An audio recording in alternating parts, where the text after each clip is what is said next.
Hello and welcome to Circling the Bases, proudly presented by RotoWorld and NBC Sports. I'm DJ Short, and with me here is Eric Samulski. We're live on Twitch right now, so thanks for tuning in. And for those of you listening in podcast form or watching later on YouTube, we are recording on Monday afternoon after another busy weekend of MLB action. So we're going to go over news coming out of the weekend, the big headlines, the fantasy relevant headlines, as well as the latest FAB run over the weekend, waiver wire pickups of note. Eric, how's it going? It's going well. As you said, good weekend of baseball. Missed out on some of my FAB targets, so there's that Monday morning feeling of disappointment a little bit. Yeah. But leagues are going well. I think people forget that there's still some time to climb standings, and still some time to kind of churn. Especially when the bottom teams in the league kind of lose focus, you can steal some points pretty quickly in certain categories. So I'm excited to get to these final months of the season. Yeah, and it's also interesting. People are running out of FAB dollars. Sure. So your money goes a lot further now than it did a couple of months ago, and with the trade deadline coming up in a week, that's relevant. If you waited in an only type league, like that's going to really come in handy. Yeah, and I know we'll talk about it. There were two, rookie hitters in particular in this FAB period. If you were in a league like the NFBC that doesn't allow you to, pick up guys until they debut, who were worth probably putting a chunk of change on. Not the Ellie De La Cruz chunk that we saw earlier in the season, but you had to do that math in your head. It's like, is this guy worth it, or do I need to spec on somebody after the trade deadline? Historically, I feel like saves are the biggest thing that gets bid on after the trade deadline. Once closers move and you get a new guy in a job, and so I felt pretty good about where I was at in saves in a lot of leagues. So I decided to take the plunge. So we'll see. So with the NFL season quickly approaching, now is the perfect time to get your RotoWorld Fantasy Football Draft Guide. Get ready for your draft and stay one step ahead of your league during the preseason with updated player rankings, profiles, projections, mock drafts, and more. Go to NBCSports.com/draft guide and use draft 2023, special promo code there, draft 2023, to save 20% at checkout. So go ahead and check that out. NBCSports.com/draft guide. Maybe the biggest news of the weekend is Corey Seager hitting the injured list again, this time with a right thumb sprain. He hurt his hand on a slide into second base. It was on a headfirst slide on a double against the Dodgers, his former team. Of course, he missed a big chunk of time earlier this year with a left hamstring strain, but that hasn't stopped him from being one of the best players in baseball this season. Seager actually doesn't qualify for the batting title, but if he did, he would lead the league. He's saying 350, 15 home runs, 58 RBIs in 66 games. So a key part of that Rangers team, now missing for a little while. Ezekiel Duran was in the starting lineup Sunday at shortstop, and likely Mitch Garver is going to see a lot of time at DH for however long Corey Seager's sideline. That was where Duran was getting most of his at-bats. So if you need a second catcher, I think in a mixed league, Garver is viable at this point with the playing time there. But no doubt that is a tough blow for the Rangers and for fantasy managers. Yeah, it's a challenge. And I have him in one league where my middle infielder is Tim Anderson.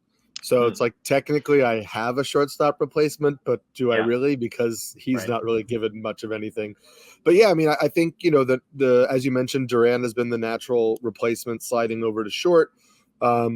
So he's not that he was set to lose any playing time, but he won't. And he'll continue to be in that lineup.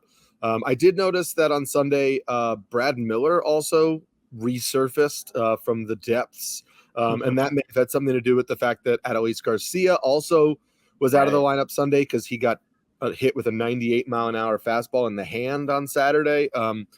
They are just calling him day-to-day, so I don't think that he's going to miss an extended period of time, but it is something to look out for. And the only other note for, that I have from the Rangers lineup is Travis Jankowski moved up to second in the lineup in the 2 games that Corey Seager's been out.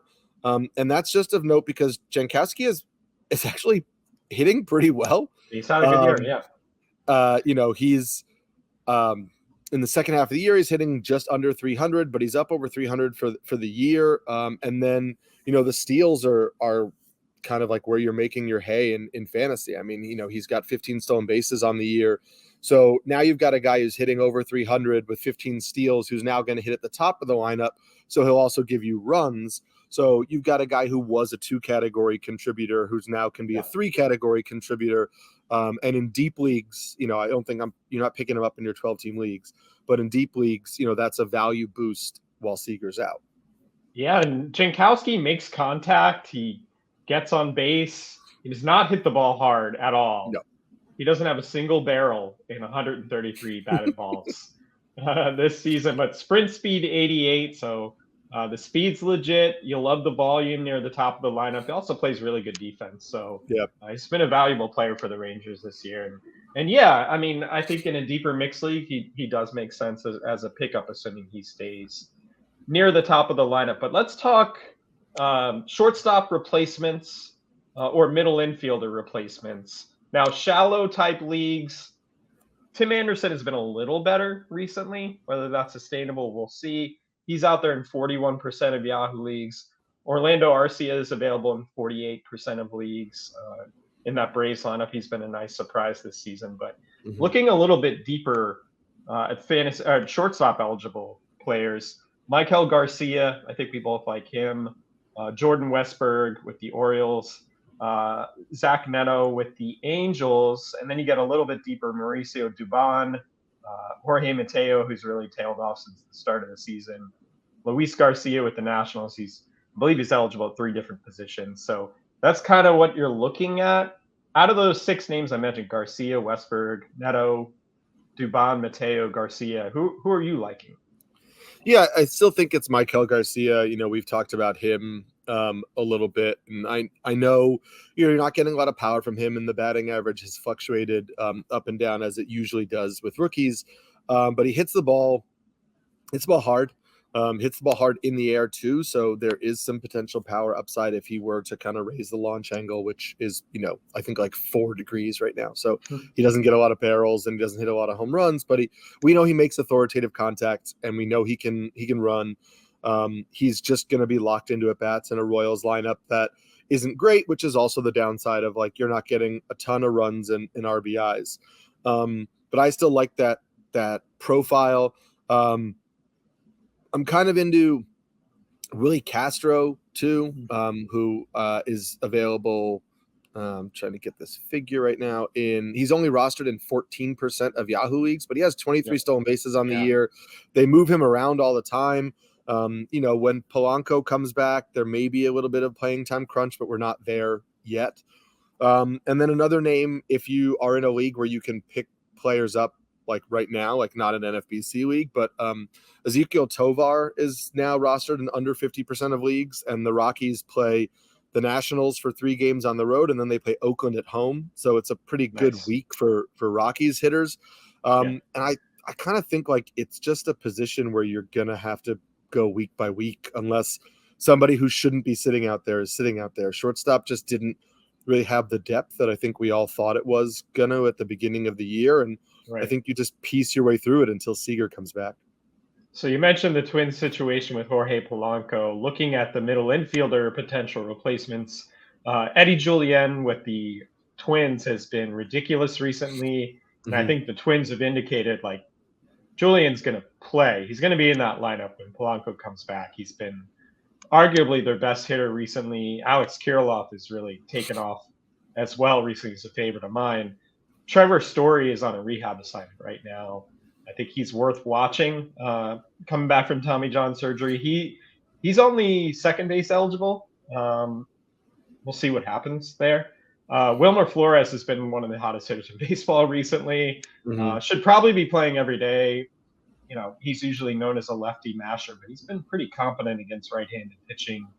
This year, he's eligible all over the place, too. So those are more shallow league options, but keep an eye on Story. I'm really interested to see what he'll look like when he gets back. Yeah, he homered in his first rehab start in AAA. He played 5 innings at shortstop in that first game. So, I think he is going to play short. The question is just, they'll DH him some games, like as they ease him back in. So how quickly does he pick up that shortstop eligibility? But I think that's a good option as well. And then I guess I should also just mention, because I have him on a few teams, but if you're in a deep league, JP Crawford for Seattle is hitting 305 over the last 30 days, over the last 100 plus plate appearances with 4 home runs. So that's just a batting average fill in. But another guy, like if you're really struggling in a deep league or maybe an AL only league or something like that, like, JP Crawford is a name that could be of interest to you. So someone we're probably going to mention later as far as the FAB run is Sal Frelick. Was called up by the Brewers over the weekend. Frelick actually had thumb surgery to begin the year, got a little bit of a late start, but he's number 17 on MLB Pipeline's top 100. The numbers in AAA were not great this year.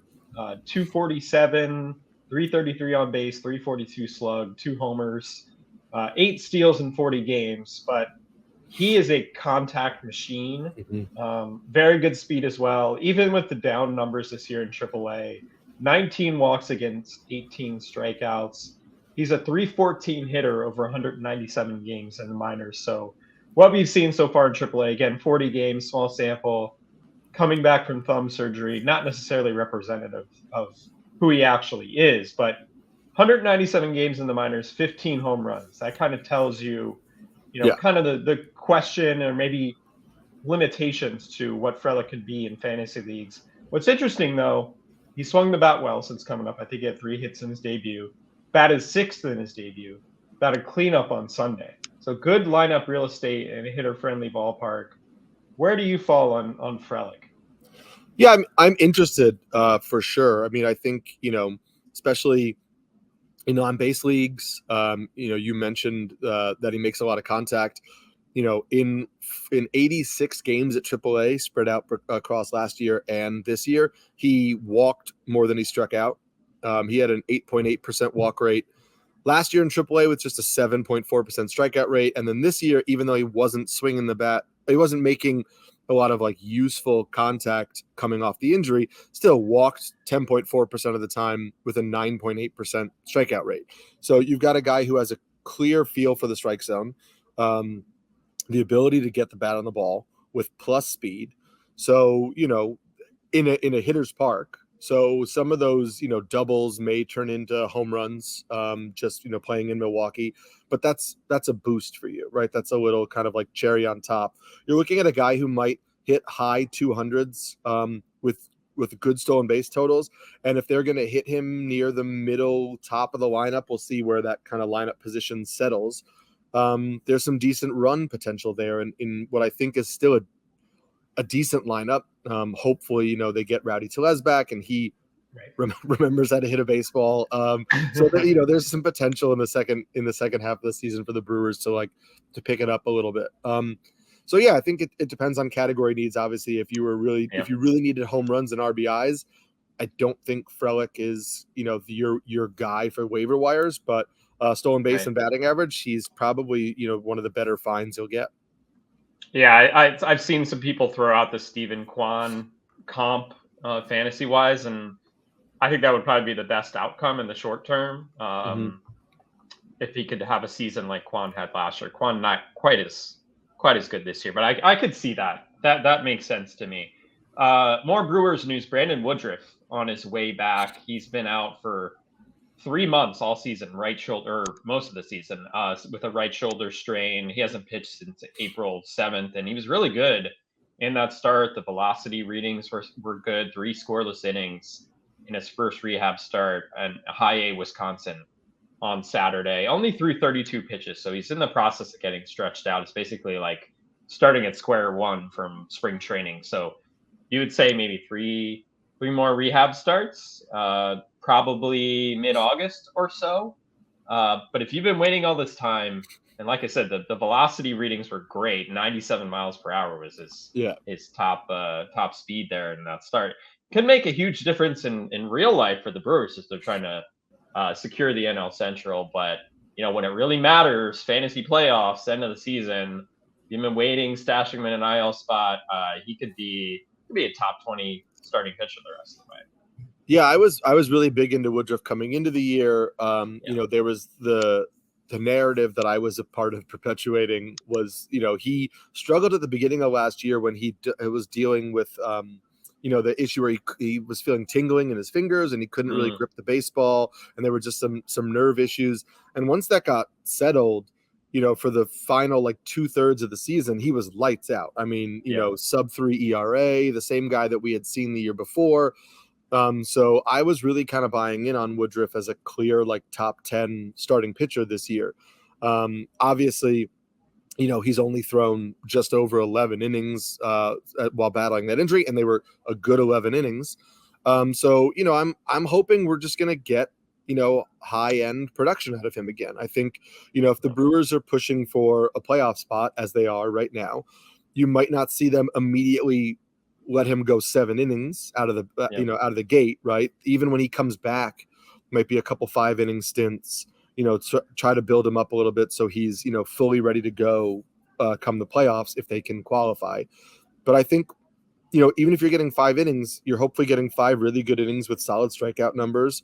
And so if he was dropped anywhere, I'm looking to scoop him immediately because we know he's on track to come back. And if you are a contending team in a trading league, he might be a guy to go and try to get. You might have a team, he might be on a roster of a team who's out of it, and they've just been holding him in the IL spot because why not? So why not make a move? You get a couple good starts from him, he could push you to the top.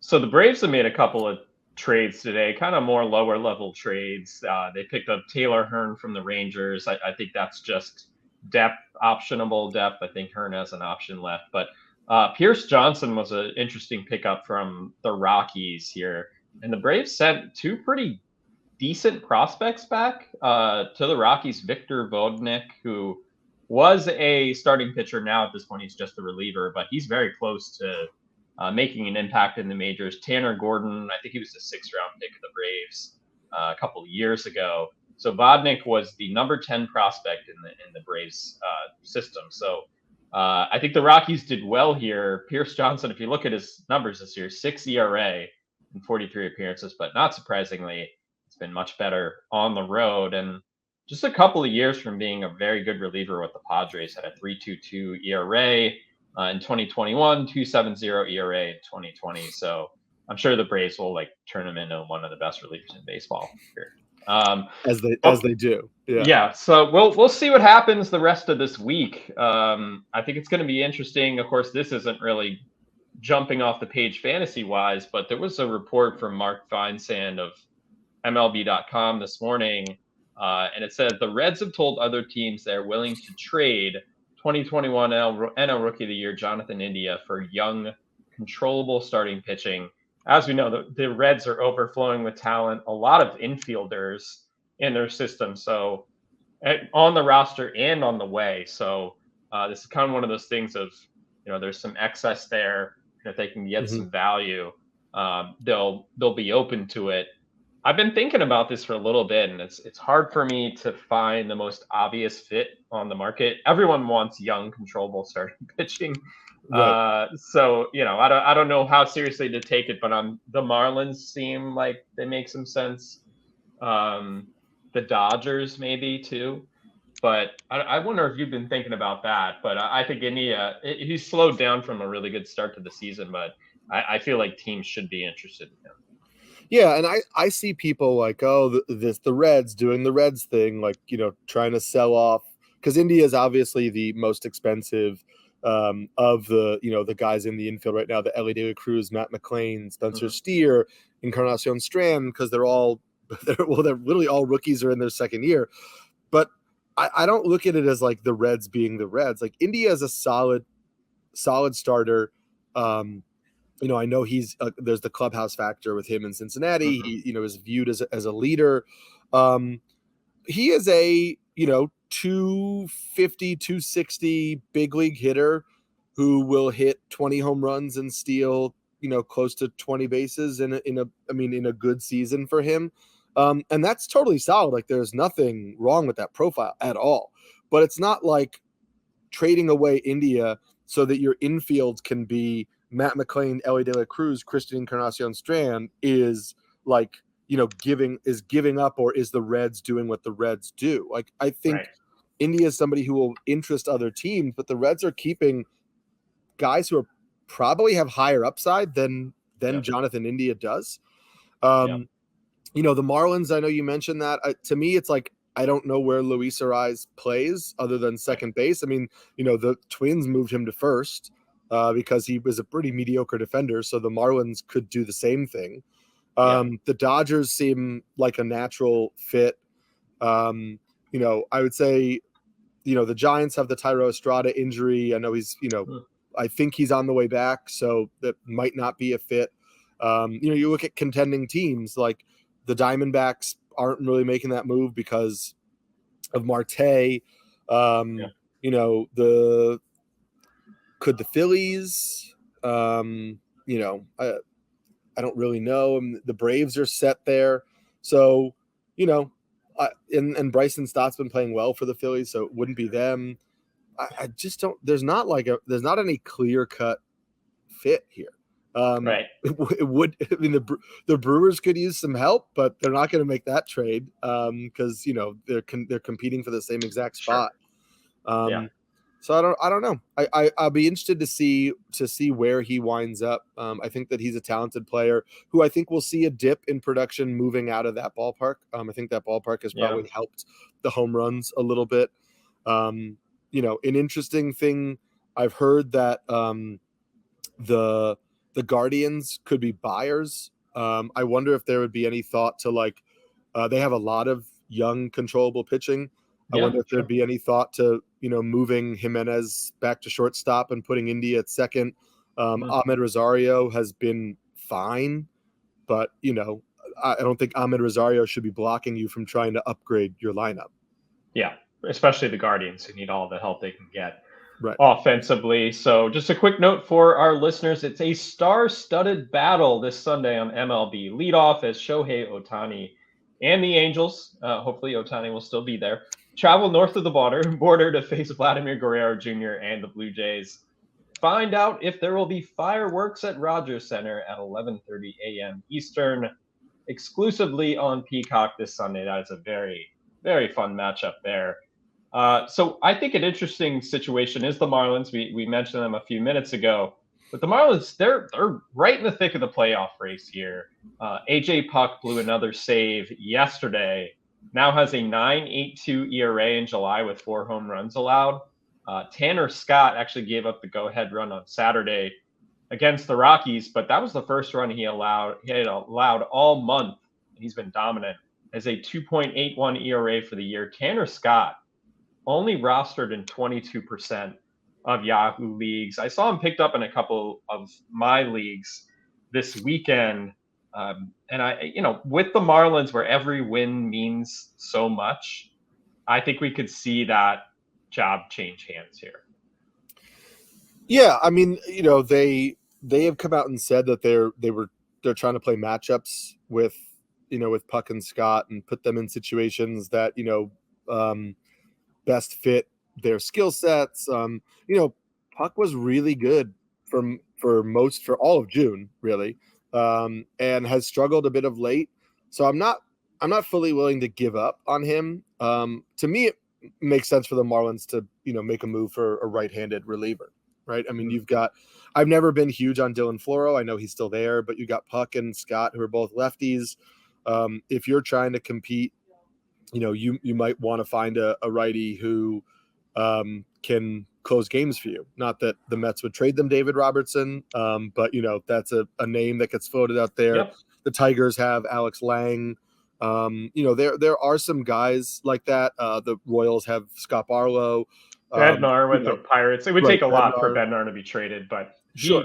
He should be on the block. I feel like he should be. And the Mariners, if the Mariners fall out of it, there's a lot of like just right-handed relievers in that pen that they, could look to move so they can hold, they'll hold on to Munoz for future years, stuff like that. So I'm willing to have both Scott and Puck on my roster. I think they both have upside and ability to string together some saves. I would also just acknowledge that in 3 weeks there might be another name to add into that mix, and so you're just kind of playing that they're rotating chairs right now. Musical chairs. That's the game, not rotating chairs. It's called musical chairs. No. So why don't you give us a sneak preview? Tuesdays, Eric does a pitching article on rotoworld.com, so you see it tomorrow. Why don't you give our listeners just a quick glimpse into what you're thinking for this week? Yeah, so it'll feature 4 pitchers who have made some intriguing pitch mix changes over the last, I try to keep it as like a 3-start sample. 2 of them are young starters. 2 of them are kind of veterans who have seen increased performance. I guess I'll just tease with the first 2 are Chase Silseth and Steven Matz. And so Silseth is a guy who doesn't have 3 starts of performance to analyze, because he came up last week from the minor leagues. They called him up to start against the Yankees, and he did really well. He had 10 strikeouts in 5 2/3 innings, gave up 4 hits, just 1 earned run, had a 42% whiff rate, of 45% CSW, and a big reason for that was he started throwing this, StatCast still calls it a slider, but it is kind of like a big sweeping curveball, as opposed to the cutter and the tighter slider he was throwing earlier. And that pitch just was ridiculous for Silseth against the Yankees. Had a 25.6% swinging strike rate. He threw it 46% of the time.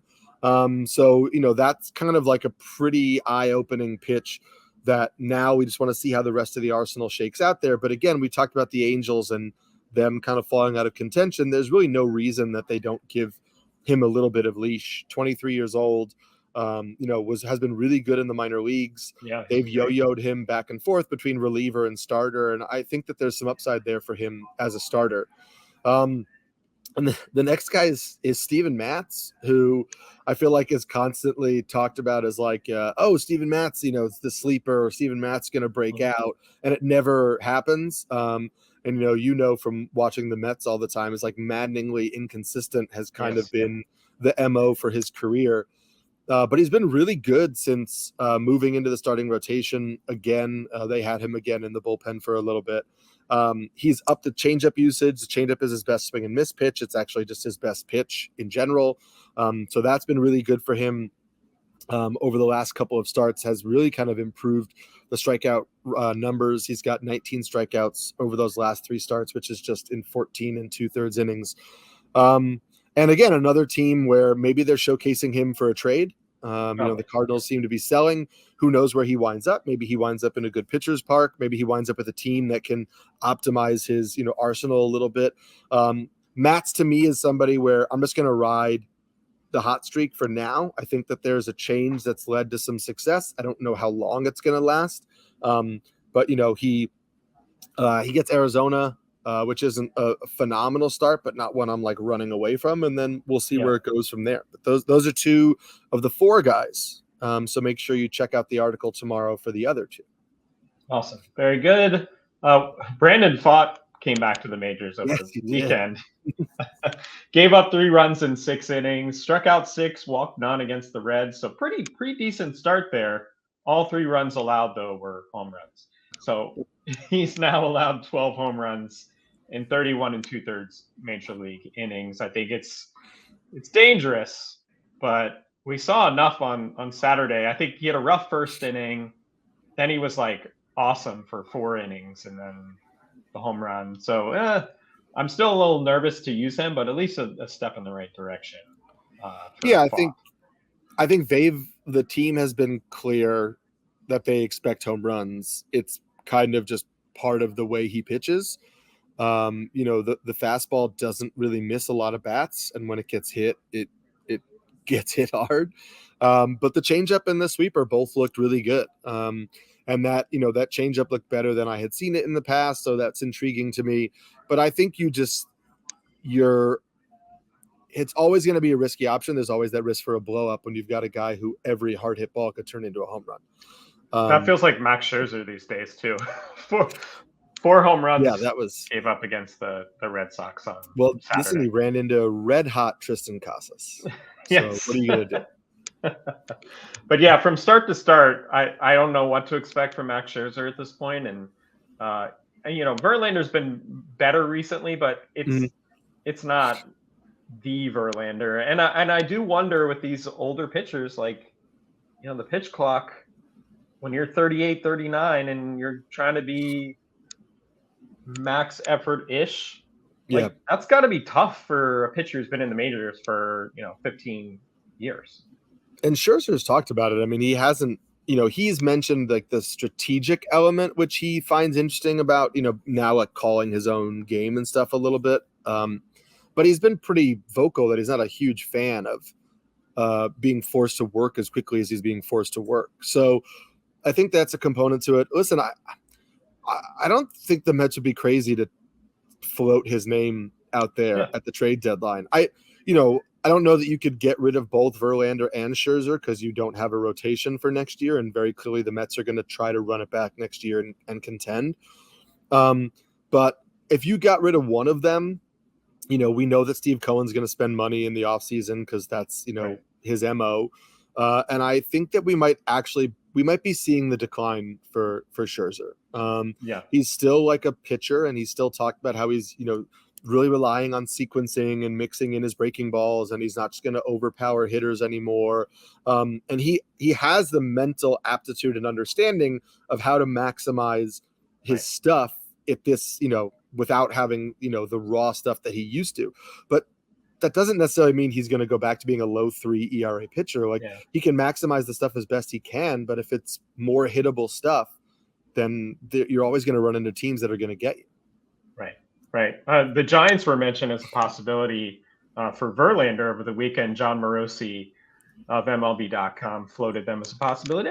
I could see that. I think we know the teams that are sellers. I think we know the logical names who could be dealt in the next week.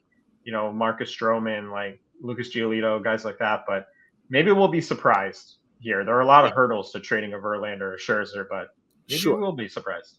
I mean, I think the most logical fit to me in my head, which it won't happen in reality because they're not that aggressive, but it's the Baltimore Orioles because they need a frontline starter. I really like Tyler Wells. I really like Kyle Bradish. But if you're going into a playoff series, it's not ideal. Grayson Rodriguez, we know, has the ability to be one, but he's 23 years old. He's not leading that rotation right now. And if you want to talk about another team that has just like a plethora of hitters and hitting prospects that they can't possibly fit into the lineup, it's the Orioles. And the Orioles also have some arms too. They've got Drew Rom, who's a 23-year-old lefty in AAA who's pitching really well this year, but is behind DL Hall for them just as a prospect within the Orioles organization. They've got some intriguing infielders, with Joey Ortiz. You've got, Kyle Stowers and Heston Kjerstad in AAA, who are behind Colton Cowser, who's still not even playing all the time in the major league level. So, it seems like this is the year for the Orioles to try to make a move. I don't see an AL team that makes me go, the Orioles can't make it to the World Series. The Orioles with frontline starter have a chance to make a real run. I feel like the Orioles also are, if they make a trade for a pitcher, I don't think they're necessarily looking at a rental. I think if they're going to trade one of these prospects who are not like the big name prospects, but kind of like the quality depth in any other organization, they would probably be more highly touted. I think they would get a player where they would at least have control next year, a couple of years, something like that. That would be their ideal situation. Yeah, and the reality is like Scherzer has a player option for next year. I believe it's like $34 million or something. That has historically or a recent history been out of the price range of what Baltimore wants to spend. So I don't know that it actually lines up in that sense. I just feel like it could, right? Yeah. If the ownership was just like, yeah, we'll take Scherzer next year too, we'll see how it goes. Like, they have the money to make those moves. They just have to decide they want to spend that money. And I feel like on the Mets side of things, they would also, if the right player is coming back, they would probably pay. I don't know if you can actually pay toward a player option, but they would do what they could to make it happen financially too, obviously. So let's before we go, let's take a look at Weeknd FAB. We already mentioned it a little bit, but I actually made a bid on Sal Frelick in my my TGFBI league. I had the highest bid of 45. I have enough to spend where I didn't feel too bad about it. The runner-up was 13, which I think puts in perspective where we are at this point of the year. So I needed a boost offensively because I had Jared Kelenic, and as we know, he kicked a water cooler. And he did do that. And he'll be out 4 to 6 weeks. So someone need to plug into my outfield there. Kyle Finnegan was picked up. With Hunter Harvey hurt, he's going to play a lot. Trey Cabbage got a pretty high bid as well. I know you like him. Wilmer Flores was picked up. Kevin Ginkel, who is, I think, maybe the fourth or fifth closer the Diamondbacks have used this season. But he's on a nice run recently too. So some of the popular names I've seen. Yeah, I picked up Ginkel in TGFBI. I picked him up in one other league as well. Not only did he get the last 2 save opportunities and converted, but like he's been pretty good on the year. 2.39 ERA. The strikeouts are down from what we've seen in the past from him. But I'll take not a lot of strikeouts if I'm getting solid ratios and saves. And I think he's the guy for now, as you mentioned. Who knows how that will go. The big one in TGFBI, I had the money. I landed Christian Encarnacion Strand.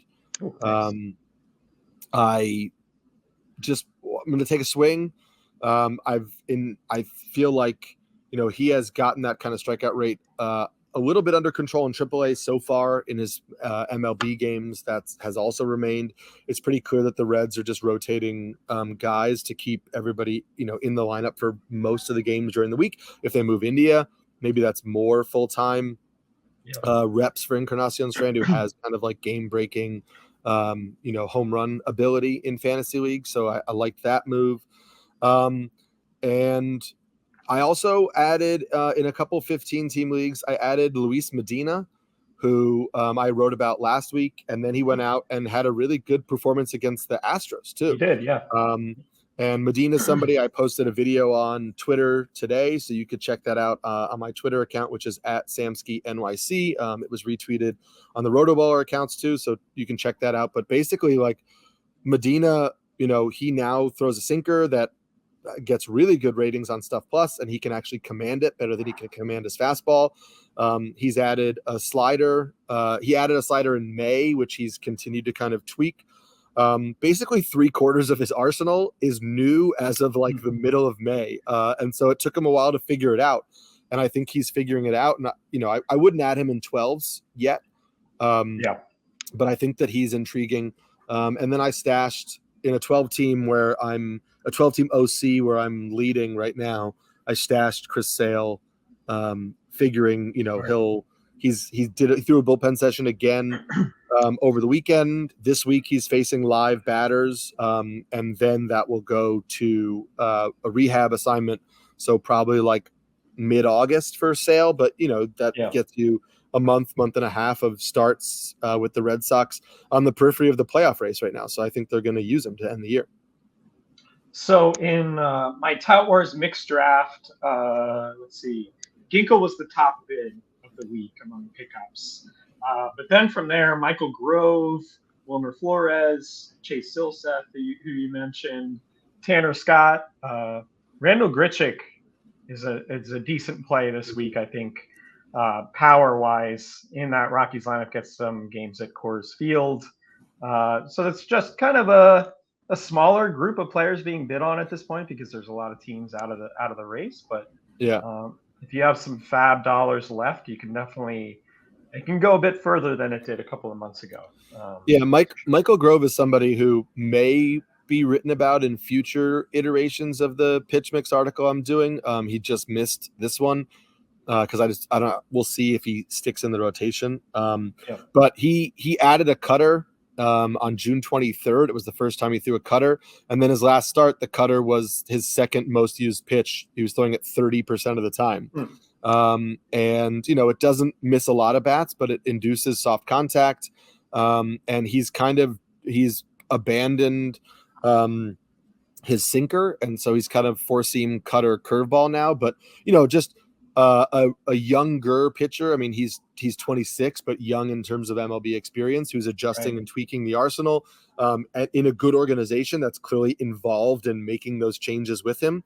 So I think that's something to look out for in deeper leagues. Is I don't know how long Grove sticks in that rotation, but he's making changes and seeing some success from it. Right. The Dodgers could acquire a starting pitcher at the trade deadline. I think probably a logical team to look for a veteran arm added there. Whether it's going to be a Giolito, not sure about that. They certainly have the prospects to do it if they want to, but I think they're going to get some depth in this rotation. And remember, there's no August waiver trade deadline anymore. So this is the shot for teams to go out and get players. So I don't think this is going to be the most exciting trade deadline ever. There's not going to be a Juan Soto trade, but I still think there's going to be fantasy relevant stuff coming out of the next week, all of the fallout involved there. So we will see you next week for our next episode, talking all about the trade deadline, all the fallout involved with that. Remember to subscribe to Circling the Bases wherever you get your podcasts. You can actually find all your favorite NBC Sports shows on Amazon Music. Just head to amazon.com/NBC Sports. Definitely check out the Roto World Football Show with training camp getting underway. Fantasy football prep already in progress. Also follow us on Twitter if you don't already. Eric is at Samsky NYC on Twitter. I'm at DJ Short. Take care, everyone.